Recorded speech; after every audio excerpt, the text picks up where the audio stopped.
5월 첫째 주일입니다. 5월은 가정의 달, 그리고 오늘은 특별히 어린이 주일이기도 합니다. 징검다리 연휴를 맞이해서 많은 분들이 휴가를 갖고 가족들과 좋은 시간을 갖기 위해서 노력을 하고 있습니다. 여러분은 가족하면 어떤 마음이 드십니까?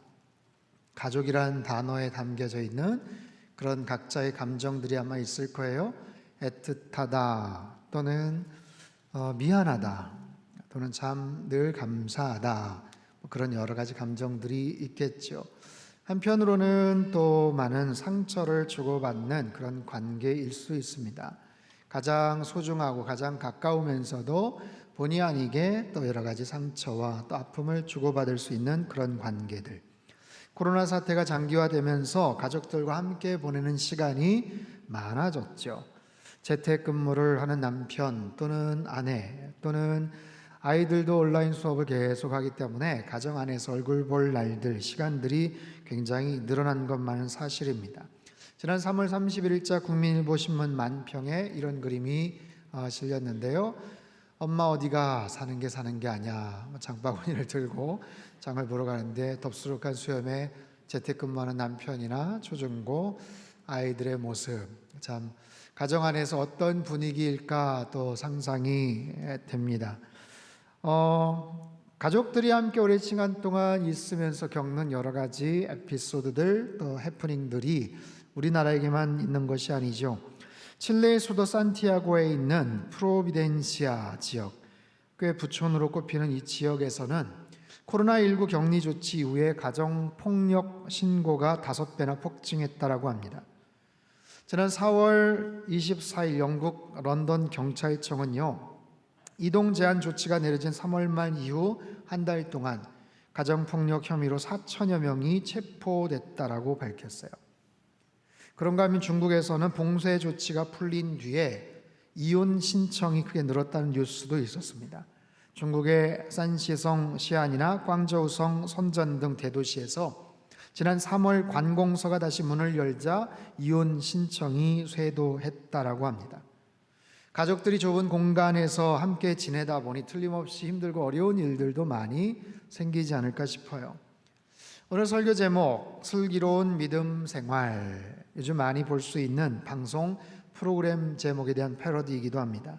코로나 시대, 뉴 노멀, 새로운 표준의 시대에 우리가 어떻게 믿음 생활을 해야 되는지, 어떤 모습으로 우리가 신앙생활을 해야 되는지에 대한 실제적인 내용들을 슬기로운 믿음 생활이라는 주제를 가지고 말씀을 전하도록 하겠습니다. 오늘은 첫 번째 시간, 가정에 대한 이야기예요.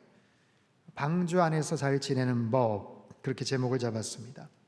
오늘 읽은 본문 창세기 7장의 주인공은 노아입니다. 노아의 가족들, 아주 특별한 공간 속에서 아주 특별한 시간을 보내죠. 방주 속에 갇혀서 무려 1년이 넘는 시간을 가족들과 같이 지내게 되는 거예요. 그들은 어떻게 그 좁은 공간에서 1년 동안 지낼 수가 있었을까? 자, 먼저 아버지 노아가 어떤 사람인지를 한번 살펴보겠습니다. 창세기 6장 8절에서 10절까지 말씀인데요. 같이 읽죠. 시작. 그러나 노아는 여호와께 은혜를 입었더라. 이것이 노아의 족본이라. 노아는 의인이요 당대의 완전한 자라. 그는 하나님과 동행하였으며 셈과 함과 야벳이라. 자, 성경에 처음 소개되는 노아, 하나님께 은혜를 입은 사람이다 라고 소개를 하고 있어요. 또한 그는 의인이다, 의로운 사람이라는 거죠. 또 당대의 완전한 사람이다, 하나님과 동행했던 사람이고 세 아들의 아버지였다 라고 합니다. 저는 특별히 당대의 완전한 사람, 여기에 주목이 되는데, 그 당대, 그 시대는 어떤 시대였습니까?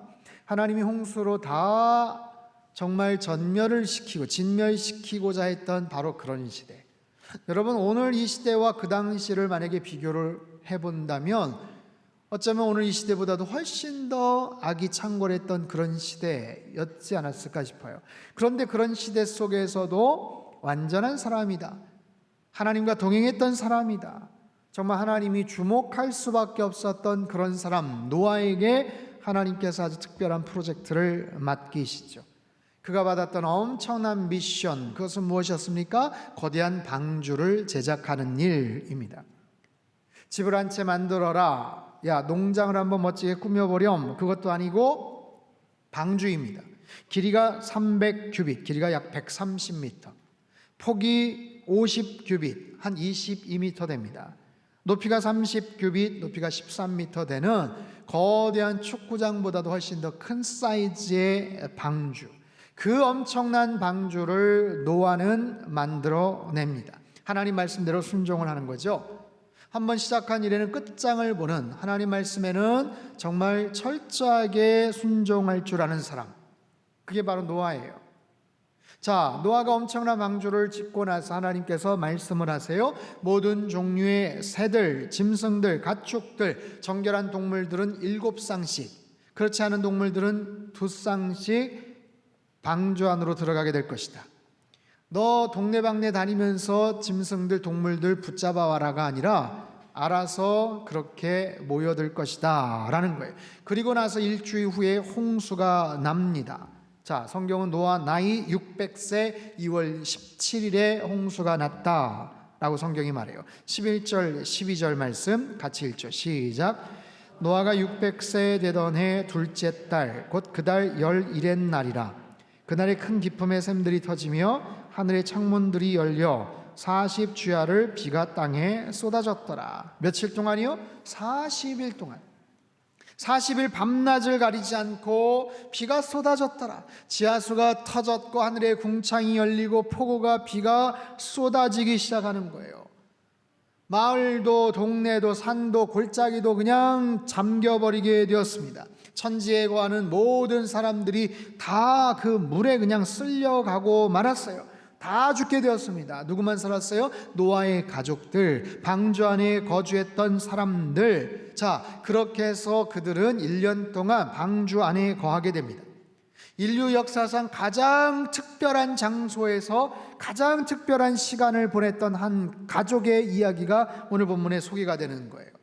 여러분, 방주라는 밀폐된 공간, 사이즈가 제법 컸지만 어찌됐든 밀폐된 공간 속에서 아무런 외부적인 정보를 받을 수도 없어요. 문을 열 수도 없습니다. 천장 쪽에 자그마한 창문 하나 달려 있어요. 햇볕도 제대로 들지도 않죠. 밤과 낮에 어떤 변화도 인지할 수가 없는, 게다가 노아 가족만 탄 게 아니잖아요. 어마어마하게 많은 동물들, 많은 새들 함께 거주하는 아주 특별한 상황 속에서 도대체 노아 가족은 거기서 어떻게 지냈을까 하는 거예요. 코로나 사태로 어쩌면 우리도 노아의 방주와도 같은 그런 갑갑한 생활을 하는 거죠. 한국 상황은 그래도 좀 나아졌지만 지금 캐나다나 미국도 여전히 격리 조치, 외출을 할 수가 없고 답답한 시간들이 계속 지금 진행되고 있는 상황. 자, 이런 속에서 가정 안에서 방주와 같은 그런 환경 속에서 잘 지낼 수 있는 비결이 뭘까요? 소위 말해서 뉴 노멀의 시대, 슬기로운 믿음 생활을 하려면 가정 안에서 어떤 모습으로 우리가 지내야 될까요? 크게 4가지를 살펴볼 텐데 그 첫 번째는 항상 감사하라입니다. 여러분, 방주란 노아의 가족에게 있어서는 구원의 장소죠. 또한 감사의 장소입니다. 역사상 가장 큰 재앙으로부터 목숨을 건졌어요. 방주에 탄 사람들 제외한 사람들 다 죽게 됩니다. 자, 한 가족끼리 같은 공간에 사는 것 답답하고 힘들 수도 있겠지만 어찌됐든 살았잖아요. 생명을 건졌다는 거죠. 모든 가족들이 다 목숨을 잃었는데 가족들이 하나도 목숨을 잃지 않고 살았어요. 그 난리통에 방주 안에 들어서면서 셋째 아들이 그냥 방주에 타지를 못했고, 둘째 며느리가 방주에 타지를 못해서 가족 중에 절반만 겨우 목숨을 건졌다. 그것도 아니에요. 여러분, 모든 가족들이 하나같이 다 안전합니다. 그렇다면 감사해야죠. 살게 되어서 감사합니다. 우리 가족들 살려주셔서 감사합니다. 이 감사함을 깨달으며 살아가야 되겠죠. 우리 가족들이 명절이나 아니면 휴가 때 고향에 가서 오랜만에 만나고 아니면 좋은 장소에 같이 시간을 보내지만 의외로 불편한 일이 있어요. 부딪히고 싸우게 되는 일들이 발생을 합니다. 무엇보다도 많은 식구들이 함께 지나면서 함께 음식을 장만하고 음식을 먹고 준비하고 치우고 아이들 뛰어 돌아다니고, 이게 쉽지가 않아요. 그럼에도 감사한 일이죠. 가족들이 같이 있을 수 있다는 것. 시간을 같이 내서 얼굴 볼 수 있다는 것, 같이 지낸다는 것, 감사한 일이에요. 여러분, 오랜만에 할아버지 할머니가 멀리 떨어져 있던 손주들이 와서 함께 얼굴을 보면 얼마나 기쁩니까? 얼마나 감사합니까? 그러나 며칠 지내다 보면 그 아이들, 얘들이 이제 언제 가려나 그런 생각이 들죠.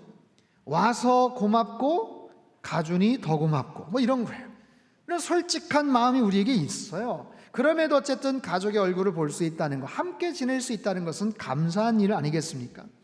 사랑하는 성도 여러분, 가족들이 함께 있다면 여러분 그 사실로 인해서 더욱더 감사하며 사시기를 바랍니다. 분명히 우리의 가족은요, 첫 출발은 사랑에서 시작이 되었어요. 아니신가요? 잘 한번 생각해 보세요. 더듬어 올라가면 틀림없이 그 사랑에서 출발을 했을걸요. 사랑했기 때문에 더 함께 머물고 싶어서, 그래서 좋아서, 그래서 결혼한 것 아닙니까? 저도 이제 결혼한 지 20년이 넘어가는데 우리 결혼하신 분들에게 한번 질문을 할게요. 여러분, 결혼할 때 배우자의 성격을 다 알고서 결혼을 하셨습니까? 아니라고 강하게 이렇게 표시를 하시는 분들이 계세요. 그렇죠? 다 알았다면 과연 여러분 그 생각을 해보십시오. 그건 상대방도 마찬가지예요. 내가 속은 게 아니고 몰랐던 거죠.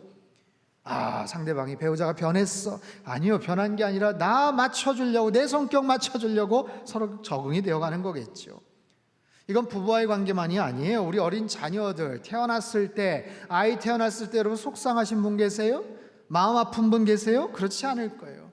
얼마나 설레이고 정말 가슴 벅차고 사랑스럽고 흥분이 되고 좋았겠어요.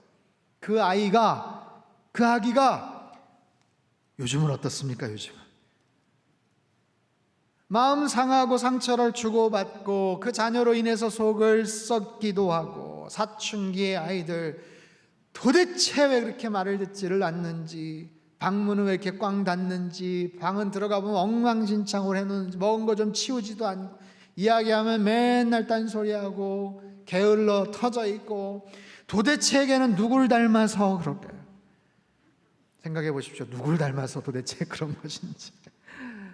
그럼에도 건강해줘서 참 고맙다. 같이 얼굴 볼 수 있어서 참 고맙다. 그래도 가족이어서 참 감사한 거예요. 여러분, 갑작스러운 사고로 일찍 가족을 또는 자녀를 일찍 떠나보낸 분들도 계셔요. 얼마나 가슴이 아픕니까? 하지만 분명한 것은 언젠가 우리 모두도 다 우리 가족들을 떠나보낼 날이 오게 될 거다라는 거예요. 결국에는 헤어질 날이 옵니다. 결국에는 그 방주 안에서 나아갈 때가 올 거예요. 헤어질 때가 있고 더 머물라고 해도 있을 수 없는 그런 상황이 올 때가 분명히 있습니다. 그렇기 때문에 방주 안에서, 가정 안에서 여러분 가족들에게 잘 하십시오. 그리고 늘 감사하며 사시기를 주님의 이름으로 축복합니다. 자, 방주 안에서 잘 사는 법 두 번째는요, 할 수 없는 일과 내가 해야만 하는 일을 잘 구분하라 입니다.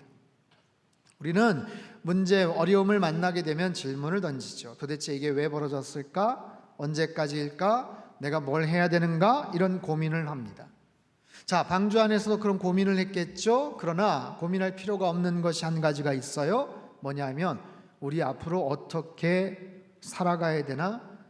이 방주 어떻게 나아가야 되나? 방주가 도대체 어떤 모습으로 나아갈까? 이런 고민할 필요가 없습니다. 왜냐하면 방주에는 엔진이 없어요. 그리고 바람을 타고 갈 수 있는 돛도 없고요, 방향을 틀 수 있는 노나, 속도를 낼 수 있는 노나, 아니면 꽉 붙잡아야 되는 키도 없어요. 이건 무슨 메시지일까요? 하나님께서 주시는 메시지. 너희는 스스로 아무것도 할 수 있는 게 없다라는 거예요. 너희는 스스로 방향을 잡을 필요도, 나름대로 목적지를 정해서 어디로 간다 만다 이런 얘기를 할 지금 계제가 아니라는 거예요. 그냥 방주 안에서 기다리라 입니다. 여러분, 방주는요 그냥 하나의 커다란 박스입니다. 거대한 나무 박스죠. 그런데 이 방주는요 절대로 뒤집혀지지를 않는 구조예요. 현대 조선공학적 관점으로 이 방주의 안전성 평가를 측정해 보니까 구조적인 그리고 보건 안전성, 파랑 안전성에 대한 다양한 실험을 했다고 합니다. 그런데 파도가 약 30m짜리 파도, 여러분 파도가 30m면 어마어마하죠? 이론적으로는 43m까지도 견딜 수가 있는 그런 파도가 쳐도 뒤집혀지지를 않는다는 거예요. 그러니 이 방주 안에 가장 안전한 장소겠죠. 그러면서도 할 수 있는 것이 아무것도 없어요. 뭐 방향을 틀거나 속도를 내거나 그럴 필요가 전혀 없어요. 그냥 물이 빠지기만을 기다리는 거예요. 그렇다면 아무것도 하지 않고 그냥 기다렸는가? 그들은 그냥 가만히 있었는가? 그렇지 않아요. 사실 얼마나 일들이 많았는지 몰라요. 그 속엔 수많은 동물들이 있었다고 했죠. 여러분, 노아의 가족들은 정말 많은 일들을 했던 가족들입니다. 홍수 이전에는 방주를 짓느라고 그 고생을 했겠죠. 홍수 기간 동안에는 그 많은 짐승들, 동물들 케어하느라고 애를 썼겠죠. 홍수가 끝나고 나서는 그 황량한 그런 정말 초토화된 그런 상황 속에서 개척을 하고 개간을 하느라고 애를 썼을 거예요. 그럼에도 그 1년 동안 방주 안에서 그 많은 동물들을 도대체 어떻게 돌봤을까? 사실 이 부분은 상상이 되지를 않습니다. 그 많은 짐승들, 동물들을 어떻게 케어했을까? 저희 가정이 오래전에 캐나다에 있을 때 강아지 한 마리를 키운 적이 있어요. 아이들이 하도 강아지를 좀 키웠으면 싶어서 어떤 분이 이제 선물로 준 조그마한 강아지인데, 이 강아지를 집에 올 때부터 이 배변하는 것을 잘 훈련을 시키지를 못했습니다. 결국에는 실패를 했어요. 그러다 보니 이 조그마한 강아지가 아무데나 돌아다니면서 오줌을 막 찌르는 거예요. 처음엔 혼도 내고 따라다니면서 닦았지만 모르는 곳에서는 막 냄새가 나기 시작해요. 그냥 말라버린 거죠. 언제부턴가 나무로 된 그 나무 바닥 여기저기에서 찌린내가 났습니다. 처음엔 방향제도 뿌리고 닦아봤지만 이 냄새가 잘 없어지질 않아요. 그러다 어느 시간이 되니까 냄새가 나질 않았어요. 알고 봤더니 냄새가 사라진 게 아니라 저희가 그냥 냄새에 적응이 되고 만 거예요. 별 불편함 없이 살았습니다. 근데 문제는 한국으로 이사 나올 때였어요. 이사를 나오기 위해서 집주인이 곳곳을 다 체크를 하는데 들어서자마자 코를 움켜쥡니다. 강아지 키웠냐고. 예, 맞다고. 저희가 잘 청소하고 그랬는데요. 무슨 냄새가 나나요? 했는데 냄새가 나는 거예요. 그러면서 주인이 얘기를 합니다. 이 마루를 다 바꿔달라는 거예요. 여러분, 캐나다에서는요, 이사 나갈 때 집주인이 굉장히 꼼꼼하게 따집니다. 체크해서 망가진 게 있거나 변형된 게 있으면 바꿔달라고 하거나 손해배상 청구를 할 수가 있어요. 어떻게 했을까요? 꼼짝없이 마루를 다 교체를 해주고 말았어요. 나오느라고 100만 원 넘는 큰 손해를 본 적이 있었습니다. 그때 생각을 해보면 아니 5식구가 어린 강아지 한 마리 케어하는 것도 참 힘이 들었어요. 그런데 노아 가족 8명이 아니 그 많은 동물들을 어떻게 관리를 했을까? 동면을 하거나 다른 특별한 방법들도 물론 있었겠지만 어찌됐든 가족들은 잠시도 쉴 틈이 없이 바빴을 것 같아요. 여러분, 우리도 마찬가지입니다. 코로나 사태가 길어지면서 집안에 머무는 시간이 많아지면서 우리 생활에 큰 변화가 생겼지요. 내가 하고 싶은데 못하는 것들이 많아졌습니다.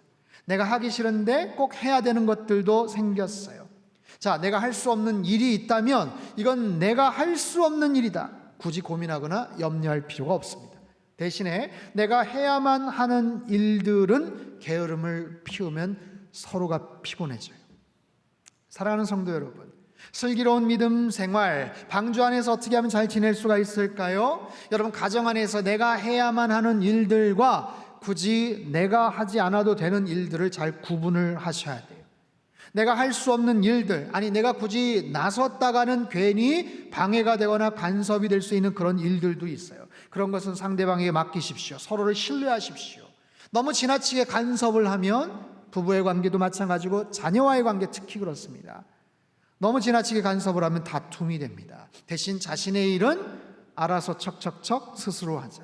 그렇게 할 수 있는 일들과 할 수 없는 일들과 해야만 하는 일들을 잘 구분해서 살아가야만 된다라는 거예요.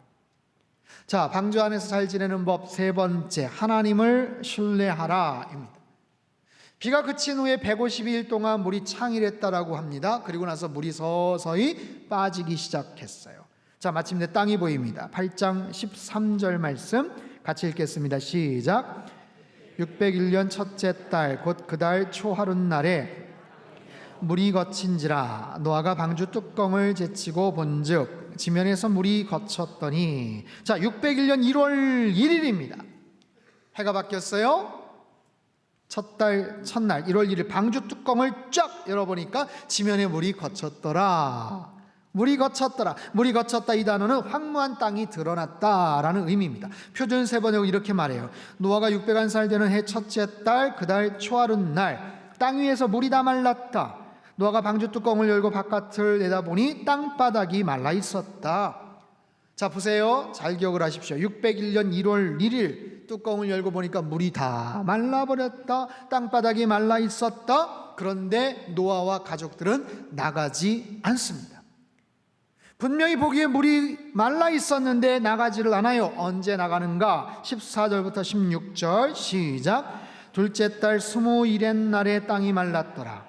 하나님이 노아에게 말씀하여 이르시되 너는 내 아내와 내 아들들과 내 며느리들과 함께 방주에서 나오고. 2월 27일에 땅이 말랐다. 여기서의 말랐다는 것은 완전히 건조되었다, 그런 의미예요. 이전에도 보기에 말라 있었지만 이제는 완전히 말라버렸다. 그때 하나님께서 말씀을 하세요. 이제 나가도 좋다라는 거예요. 처음 뚜껑을 열었을 때 1월 1일입니다. 하나님 말씀이 임할 때 2월 27일입니다. 며칠입니까? 57일을 그들은 더 기다렸습니다. 방주 안에서 57일, 2달 가까이를 더 기다렸다라는 거예요. 여러분, 저는 말씀을 준비하면서 이 부분에 참 감동을 받은 게 뭐냐 하면, 하나님께서 이때 그 날짜까지도 정확하게 기록을 하시는 이유가 뭘까? 여러분, 구약만 해도 구약의 시대적인 그런 정황들이 이미 기원전의 그런 여러 가지 이야기, 지금도 까마득한 이야기지만 노아의 홍수 이야기는 정말 오래된 이야기예요. 그런데도 불구하고 하나님께서 몇 해, 무슨 달, 몇째 날까지도 기록하신 이유가 있어요. 나갈 수 있었지만 안 나간 거예요. 57일을 더 기다립니다. 여러분, 그게 쉽습니까? 그 좁고 갑갑한 방주 안에서, 아니 보니까 땅이 말랐는데 나가질 않는 거예요. 노아는 기다립니다. 왜요? 하나님 하선 명령이 아직 떨어지지를 않았기 때문에. 그래서 노아와 가족들이 신뢰를 합니다. 자신들의 눈을 의지하지 않습니다. 자신들의 생각을 의지하지 않습니다. 자신들이 하고 싶다고 뛰쳐나가지를 않았다는 거예요. 여러분, 노아의 가족은 함께 방주를 지었겠죠. 함께 방주 안에 거하면서 함께 가축들을 돌봤겠죠. 그리고 함께 기다렸어요. 그것이 가능했던 이유는 뭘까요? 아버지 노아의 영적 권위 때문입니다. 만약 아버지에 대한 영적 권위를 자녀들이, 아내가 인정하지를 않았다면 아들들, 며느리들, 부인까지 얼마나 옆에서 불평을 하고 나가자고 보챘겠어요. 아버지 왜 그러시냐고 원망하고 얼마나 난리를 쳤겠습니까? 아버지 이제 그만하세요. 이제 고집 좀 버리세요. 보세요, 땅이 말랐잖아요. 이제 나가자고요. 답답해서 못 견디겠어요. 아버지 싫으면 저희만이라도 나갈 테니까. 여러분, 얼마든지 가능한 대화가 아니겠어요? 그럼에도 불구하고 그들은 노아의 그 행동에, 그 생각에 전적으로 동의를 하고 순종을 합니다. 이것은 아버지의, 노아의 영적 권위를 넘어선 하나님 말씀에 대한 순종이고 하나님에 대한 신뢰를 의미해요. 여러분, 우리의 가정 안에, 우리의 아버지들에게, 우리 부모님들에게 이런 영적 권위와 리더십이 있게 되기를 주님의 이름으로 축원합니다. 자신의 생각이나 눈을 의지하는 것이 아니라 하나님 말씀 따라 움직이고 순종하는 우리 자녀들이 될 수 있게 되기를 바랍니다.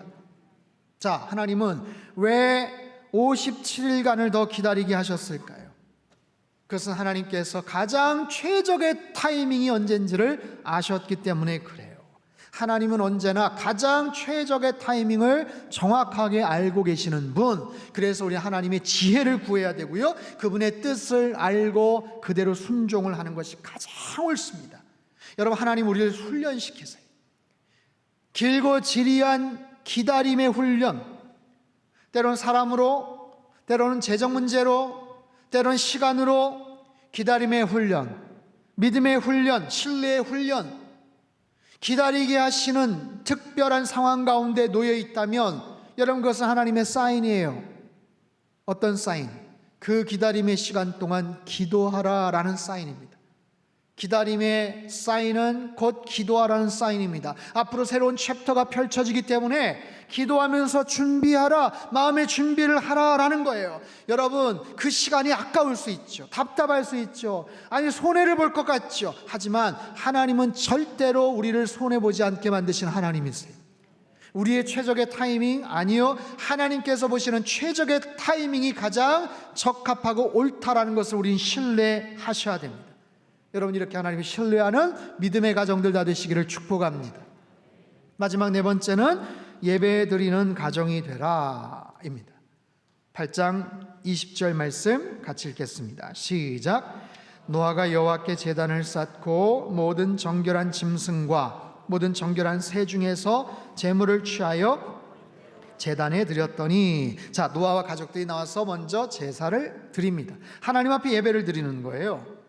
어떤 마음이었을까요? 하나님 감사합니다. 지켜주셔서 인도해 주셔서 살려주셔서 감사합니다. 새로운 삶의 기회를 주셔서 감사합니다. 그런데 그들 앞에 보이는 그 세상, 홍수 이전과는 달리 홍수 이후의 그 세상은 유토피아가 아니에요.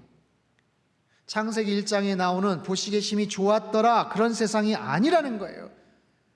홍수 위에 펼쳐진 그 세계는 처절한 심판의 흔적이 있는, 정말 황량하고 무섭고 두렵기 짝이 없는 바로 그런 세상. 그 속에서 가족들이 남아서 뭔가를 일궈야 되고 새로운 것들을 시작해야 되는 너무나도 막막한 그런 상황 속에서 아버지 노아는 먼저 하나님 앞에 단을 쌓습니다. 식수를 마련하지 않고 집을 만들지 않고 먼저 예배를 드립니다. 갑갑한 그 방주 안에서 나가면 하고 싶은 것들이 많았을 텐데 다른 어떤 것보다 먼저 예배를 드리는 거예요. 하나님 앞에 예배를 드리는 거예요. 하나님 앞에 간절한 마음으로 찬양을 하고 예배를 드려요. 저는 상상해 봅니다. 예배를 드리고 나서 아마 이런 이야기들, 행동들이 있지 않았을까요? 서로 가족들끼리 끌어안으며 격려하며, 얘들아 너희들 참 수고 많았다. 아버지 애쓰셨어요. 당신도 참 수고 많았어. 기다리느라 참느라 참 고마워. 여러분, 이런 대화들이 충분히 오갔을 것 같아요. 사랑하는 성도 여러분, 여러분 가정 안에 감사한 일, 좋은 일들이 혹시 있습니까? 그렇다면 하나님 앞에 예배를 드리시기를 바랍니다. 힘들고 어려운 일들이 있으세요? 하나님 앞에 예배를 드리세요.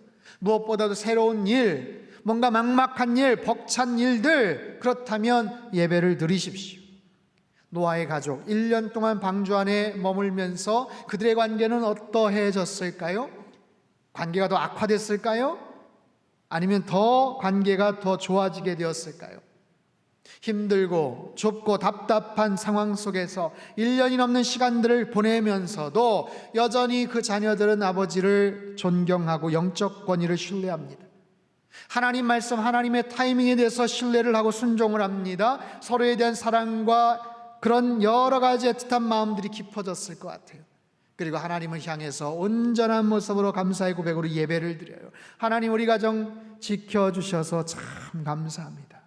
정말 힘들었거든요. 하나님, 이 시간 동안 정말 저희들 힘들었고 어려웠었어요. 그렇지만 하나님이 함께 해주셔서 여기까지 올 수 있었습니다. 앞으로도 어떻게 살아가야 될지 막막하지만 하나님만을 의지합니다. 하나님, 우리와 함께하여 주옵소서. 주님을 찬양하고 예배했던 노아의 가정의 모습이에요. 고슴도치의 소원이라는 책이 있어요. 네덜란드 국민 작가인 톤 텔레헨이 전하는 어른을 위한 동화 소설입니다. 저자는요, 가족의 관계를 고슴도치 2마리 이야기로 설명을 합니다. 사실 엄밀하게 말하면 고슴도치라기보다는 추운 지역에 사는 호저라는 그런 동물이에요.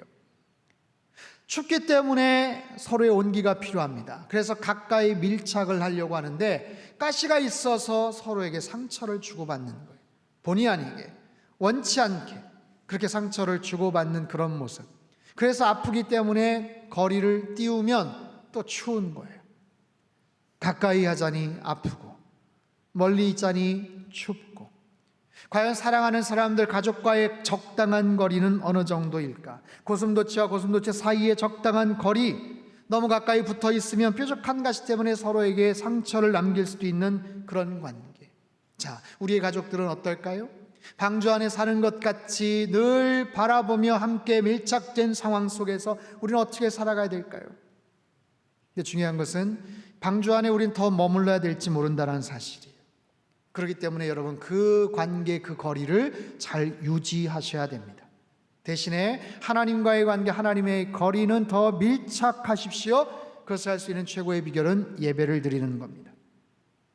부디 우리의 부모님들이, 우리의 아버지가, 남편이 영적 제사장의 역할을 잘 감당하는 것, 힘들고 어려운 일이 있을 때 말씀을 펼치고 자녀를 위해서 축복을 하고 우리 가족들이 하나님을 경외하는 가족이라고 선포를 하고 우리의 가정을 하나님께서 지켜주실 겁니다 라고 하나님 앞에 간구하는 그런 가정의 모습들, 이 코로나 시대를 살아가면서 우리들은 슬기로운 이런 믿음 생활, 가정 생활을 해야 될 줄로 믿습니다. 노아의 가족처럼 우리 여러 부모님들, 우리 아버지, 남편들의 영적 권위가 분명하게 살아있는 가정 되시기를 주님의 이름으로 축원합니다. 노아의 가족처럼 하나님의 놀라운 비전과 새로운 계획이 있는 그런 우리의 가족들이 되시기를 바랍니다. 노아의 가족처럼 감사한 일이 있거나 힘들고 어려운 일이 있을 때도 언제나 하나님 앞에 예배하는 가정, 하나님 앞에 말씀 앞에 엎드리는 귀한 가정으로 날마다 승리하며 사시기를 주님의 이름으로 축복합니다. 하나님 아버지, 57일이라는 적지 않은 시간 동안 하나님의 명령이 떨어지기만을 기다렸을 노아와 그 가족들을 생각해 봅니다. 하나님, 우리의 중심 가운데, 우리 가정 가운데 하나님 말씀이 살아있게 하시고 예배가 중심이 된 우리 가정되게 축복하여 주시옵소서. 하나님, 방주 안에서 살아가는 것 같이 좁고 답답한 시간들 속에서 그럼에도 불구하고 우리 가족들에게 더욱더 감사의 고백을 하게 하시고 하나님을 신뢰하는 예배하는 가정 되게 주님 축복하여 주옵소서. 존귀하신 예수님의 이름으로 기도하옵나이다. 아멘.